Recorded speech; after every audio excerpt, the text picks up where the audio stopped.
Nia Carter stood quietly at the front steps of Eastbrook Women's Medical Center, one hand resting on her round belly, the other clutching her purse. She was calm, but tired.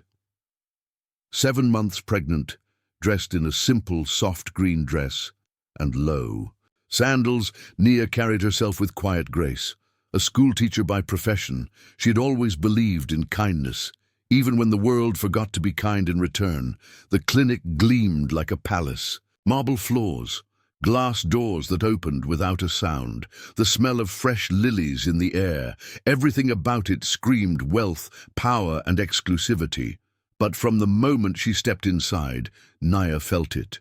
That cold silence, the kind that says, "You don't belong here." She walked to the front desk with a smile. "Good morning," she said gently, placing her hands over her belly.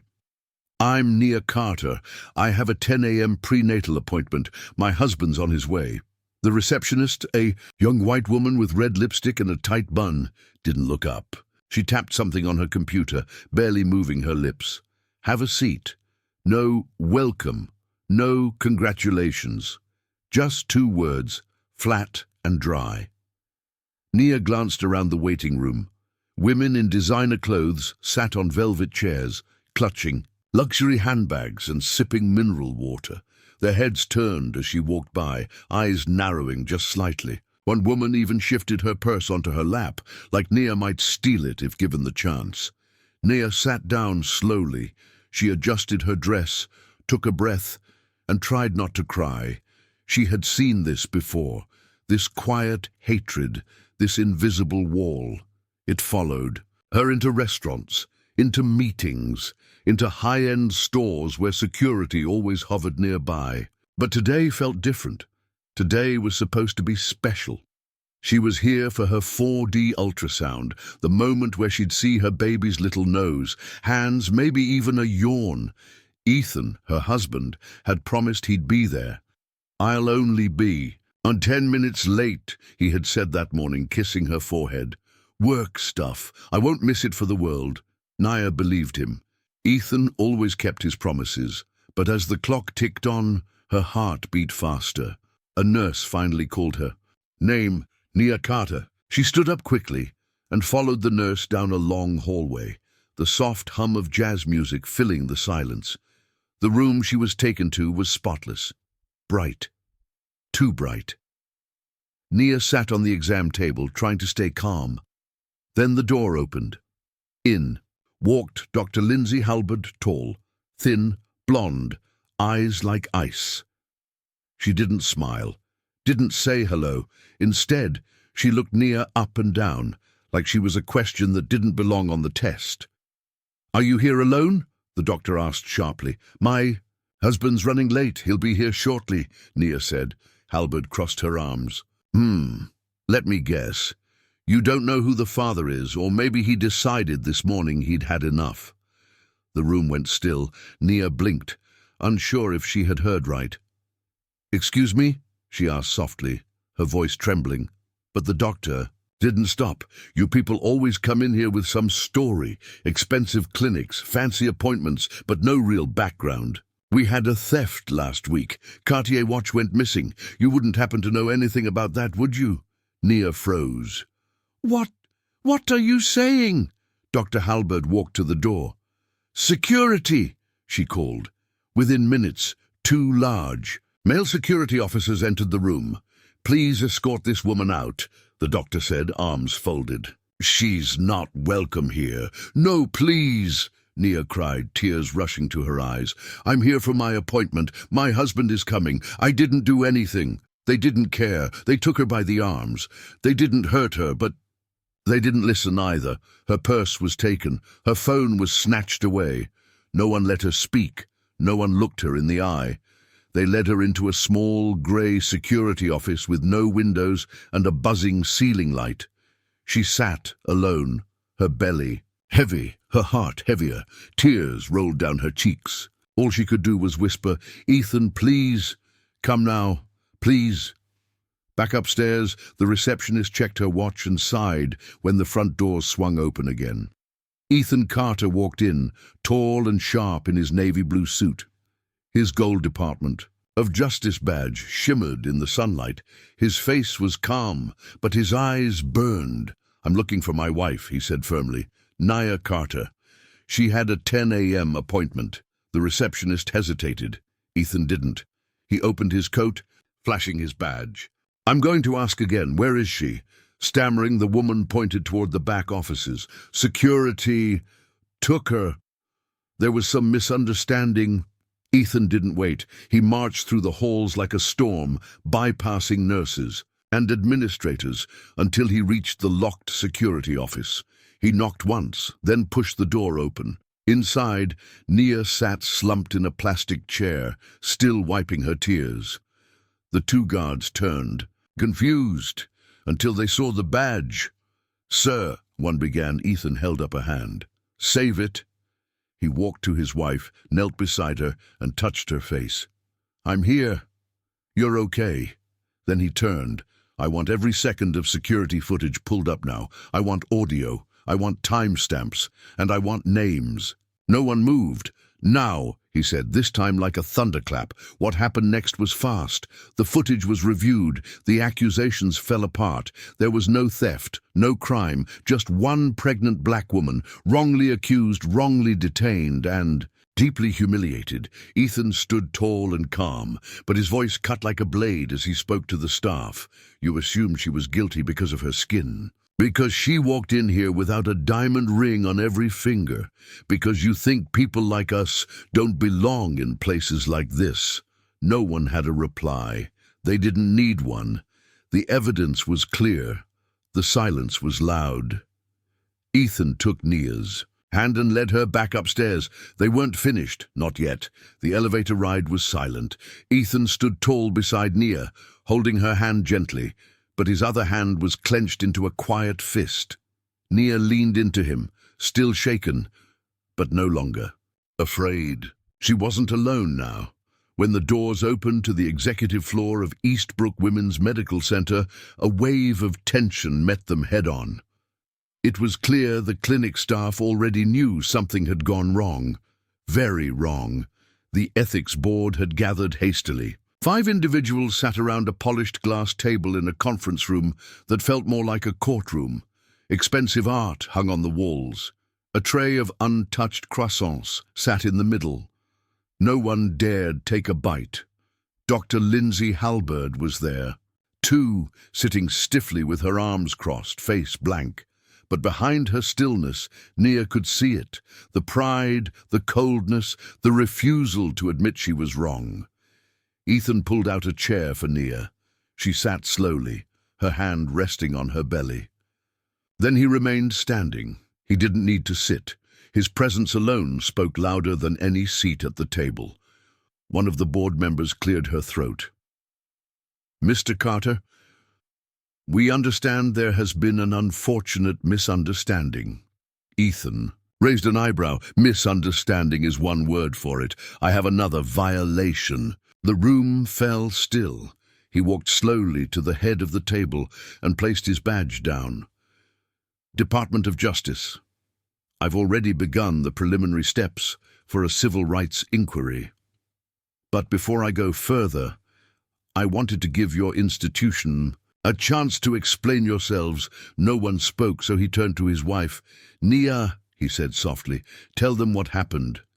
She nodded, took a breath, and began to speak.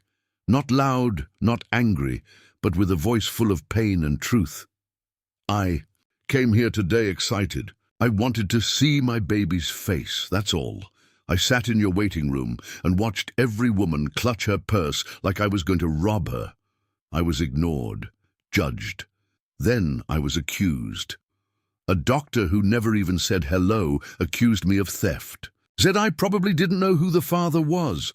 Called security like I was a criminal. I was locked in a room and denied my phone while pregnant." Her voice broke and she blinked back tears. "You know how that feels?" she whispered.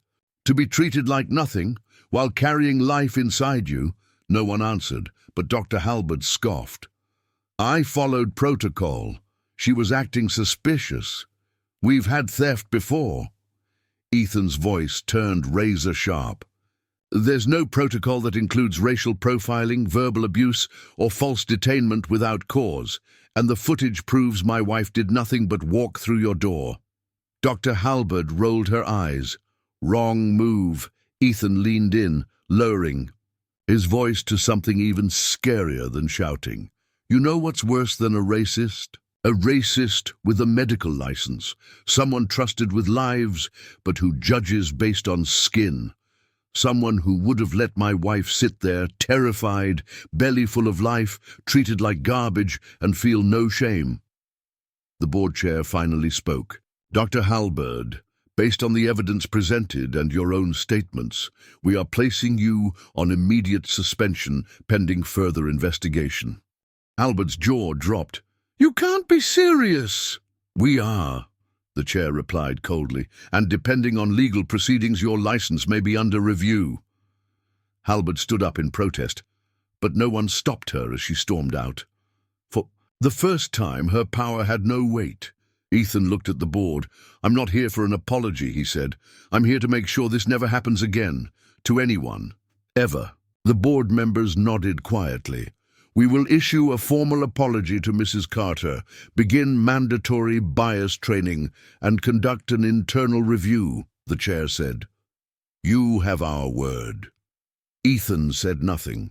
He simply took Nia's hand. They walked out of that room not as victims, but as survivors. Back in their car, Nia sat in the passenger seat silent for a moment. Then she looked at Ethan and smiled weakly. "You didn't just show up, you showed out." Ethan chuckled softly. "I told you I wouldn't miss it for the world." They held hands for a moment longer. Then Nia leaned back and said, "I want to do more." Ethan glanced at her. "I don't want this to end in that boardroom. I want people to know what happened. I want other women, black women especially, to know they're not alone, that we don't have to stay quiet." Ethan nodded. "Then let's tell the world." 3 days later, Nia stood in front of the Eastbrook Women's Medical Center again, but this time not as a patient. This time she was surrounded by cameras, microphones, and reporters. She wore a flowing blue dress that hugged her belly and a calm, determined expression. Beside her stood Ethan, silent but strong. Nia looked directly into the camera and spoke, not just for herself, but for every woman who had ever been made to feel small. "I came here to see my baby's face," she began, "but instead I was reminded that to some people my skin color means danger, suspicion, or shame. I was treated like a criminal because I dared to exist in a place they thought I didn't belong." She paused. "But I do belong. We all do. And I won't disappear to make anyone comfortable." Her voice broke slightly, but she didn't cry.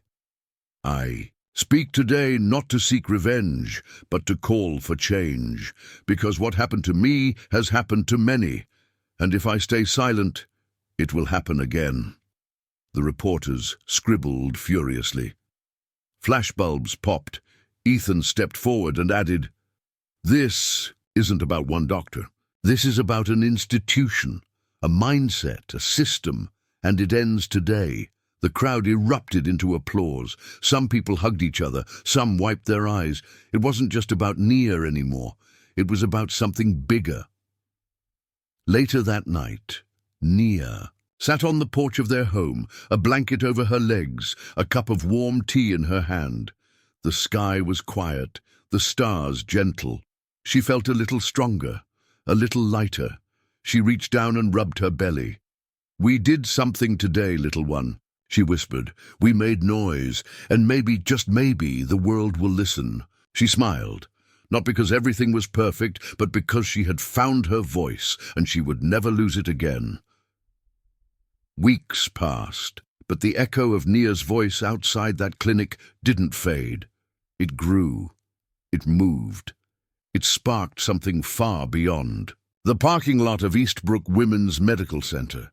Her story was picked up by local news first, then national media, then the internet, where hashtags like "tucked pregnant and profiled" and "justice for Nia" trended for days. Women from all over, New York, Houston, Los Angeles, even small towns, began sharing their own stories. Stories of sitting in waiting rooms, hearts pounding, being judged, overlooked, mistreated. It was like the world had been waiting for someone to say what no one dared to speak. And Nia Carter had said it. One morning, Nia sat at the kitchen table, reading through messages on her phone. One message said, "I'm a nurse, and I see this all the time. Thank you for being brave."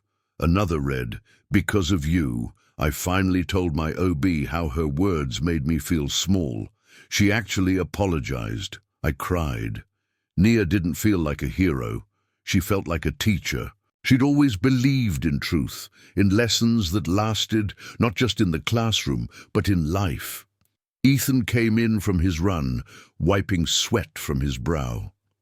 "You've got another interview request," he said, "and the State Board of Medicine wants you to speak on their upcoming panel." Nia raised her eyebrows. "Really? Really?" she smiled. "I'm not even trying. I'm just telling the truth." "And that's why people are listening," Ethan said. He kissed her forehead and pulled a chair next to her. "You sure you're okay doing all this while pregnant?" he asked gently. Nia looked down at her round belly. "I'm not just doing this while pregnant. I'm doing it because I'm pregnant. I want our child to be born in a better world." Not long after, Nia was invited to speak at a town hall. It wasn't flashy, just a modest school auditorium filled with folding chairs and heartbeats. But as Nia stood on stage, she looked out and saw more than faces. She saw women holding hands. She saw young girls listening closely. She saw black mothers with tired eyes who finally felt seen. "I used to think staying quiet was safer," Nia said into the microphone, her voice steady and clear. "That being polite would protect me, but silence never saved us. It only protected those who wanted us invisible." The crowd was silent, listening, breathing with her. "I speak now and I won't stop, not because I want revenge, but because I want justice, I want dignity, I want safety, not just for me, but for every woman who walks into a room and wonders if she'll be believed." She placed her hand on her belly again. "We deserve that. Our children deserve that." A woman in the front row wiped her tears. Eastbrook Women's Medical Center, after mounting pressure, issued a public statement on their website. "We failed Nia Carter. We failed our patients. We are committed to change." They launched new training programs, restructured their ethics board, and removed Dr. Halberd from her position permanently. It was a start, not a finish, but a start, and Nia knew change wouldn't come overnight. But she also knew change never comes at all if nobody demands it, so she kept showing up, on panels, in interviews, at churches, schools, community centers, not as a victim, not even as a fighter, but as a voice. Then came the day she had waited, for the day she would finally meet the child who had been with her through it all. The hospital room was calm. Soft light poured in from the window. Ethan stood beside her, gripping her hand as tears formed in his eyes, and then the cry filled the room. A sound so pure, so full of life, that Nia burst into tears too. "It's a girl," the nurse whispered. Nia laughed through her sobs. "Of course she is." They named her Hope, not because life would be easy for her, but because she'd been born into a world her mother had helped shift. A few days later, Nia sat in the nursery, rocking little Hope to sleep. Outside, the world was still full of problems. Racism didn't vanish. Injustice didn't disappear, but something was different now, because Nia Carter had stood up, because she'd spoken, and the world had listened. She looked down at her daughter, who was now asleep in her arms. "You're already part of something big," she whispered. Hope stirred slightly but stayed asleep, wrapped in soft blankets and safety. The camera would fade out on this scene if this were a movie. But it isn't a movie. It's a real story. One woman, one voice, one choice to say enough, and that voice is still echoing, reminding the world that strength doesn't always shout. Sometimes it speaks calmly, clearly, and refuses to be silenced.